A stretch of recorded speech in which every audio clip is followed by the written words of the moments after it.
I honestly believed that day would disappear into my memory like so many others before it. Just another beach day, just another attempt to escape the noise in my head. I remember waking up that morning already tired, even though I'd slept enough. The kind of tired that isn't physical but sits somewhere deeper, the result of repeating the same routines, having the same conversations, and feeling like life was moving forward without really asking if I was ready to move with it. The beach had always been my reset button, a place where the world felt bigger than my problems, so I packed a bag, grabbed my keys, and drove there without overthinking it. The drive itself was quiet, almost meditative.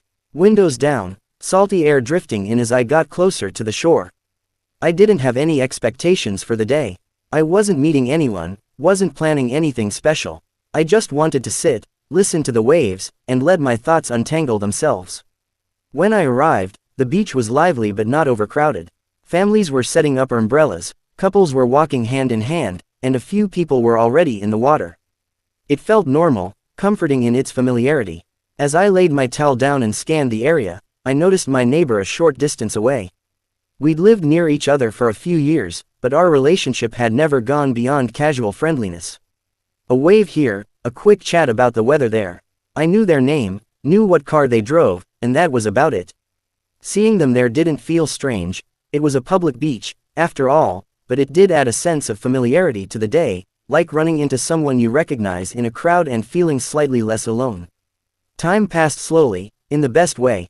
I closed my eyes, let the sun warm my skin, and focused on the rhythm of the waves. For a while, everything felt peaceful. My thoughts drifted from one thing to another without sticking. I wasn't thinking about work, or deadlines, or the small worries that usually followed me everywhere. I was just there, present, existing in the moment. Eventually, I sat up to reapply sunscreen and look around. It was during one of those completely unremarkable movements, turning my head, adjusting my position, that it happened. For a brief second, I saw something I hadn't expected to see. It was accidental, unplanned, and immediately uncomfortable. My brain took a moment to register what my eyes had caught, and when it did, my reaction was instant. I looked away, heart pounding, face warm with embarrassment. It wasn't excitement or curiosity that flooded me, but panic. That sharp, awkward panic that makes you suddenly hyper-aware of your own body, your own movements. I remember thinking, why did I look up right then? And, did they notice? The moment itself was over almost as quickly as it had happened, but my mind refused to let it go. I stared at the sand, pretending to be deeply interested in absolutely nothing, hoping time would rewind itself just a few seconds. I debated leaving. Packing up my things and pretending the whole day had ended early felt tempting. But another part of me knew that would make it feel bigger than it actually was. So I stayed, even though my thoughts kept circling back to that moment. I replayed it over and over, not because of what I saw, but because of how it made me feel, awkward, human, exposed in a strange way. After a while, I stood up and walked toward the water, hoping the movement would shake off the tension. The ocean was cool, grounding, and as the waves washed over my feet, my breathing slowed. That's when I noticed my neighbor nearby again, standing at the edge of the water. I hesitated, unsure whether to acknowledge them or pretend I hadn't seen them at all.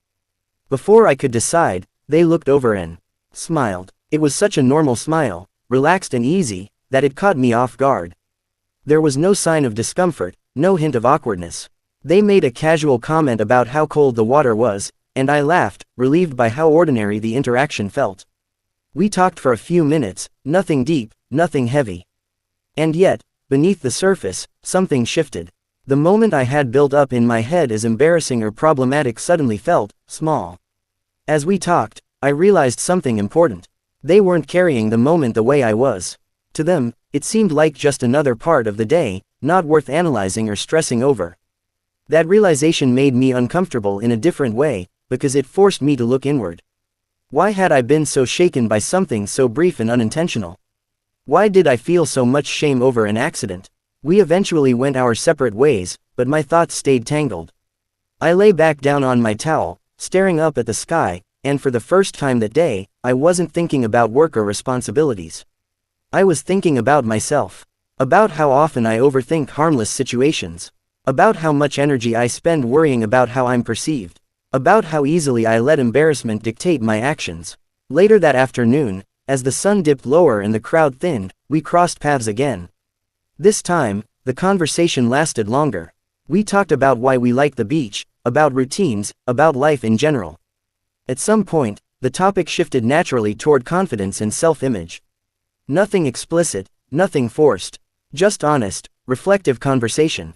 They spoke about reaching a point in life where caring less about judgment felt freeing, not careless, but intentional. Listening to them, I felt something click. I realized how much of my own discomfort came from a fear of being seen, not physically, but emotionally.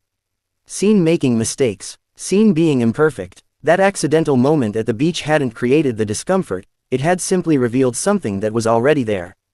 As days turned into weeks, that realization followed me. I noticed how often I hesitated before speaking, how often I replayed conversations in my head, searching for things I should have said differently. I started questioning those habits. Was anyone else really judging me as harshly as I judged myself? Or was I carrying expectations that no one had asked me to carry? My neighbor and I continued to talk occasionally, nothing dramatic or intense. Just genuine, thoughtful conversations that made me reflect more deeply on my own mindset. I didn't suddenly become fearless or perfectly confident, but I did start loosening my grip on things that didn't matter. I wore what I wanted without second-guessing it. I spoke more honestly. I allowed myself to be human without immediately criticizing myself for it. That day at the beach slowly transformed from an awkward memory into a meaningful turning point. Not because of what happened, but because of what it taught me. It showed me how easily we can turn neutral moments into sources of shame, and how powerful it can be to choose a different perspective. Life didn't change overnight, but my relationship with myself did. Looking back now, I'm grateful for that ordinary day and that accidental moment. It reminded me that growth doesn't always come from big decisions or dramatic events. Sometimes it comes from quiet realizations, from seeing someone else live comfortably in their own skin and realizing you deserve the same freedom. What happened next didn't change everything around me, it changed everything inside me, and that made all the difference.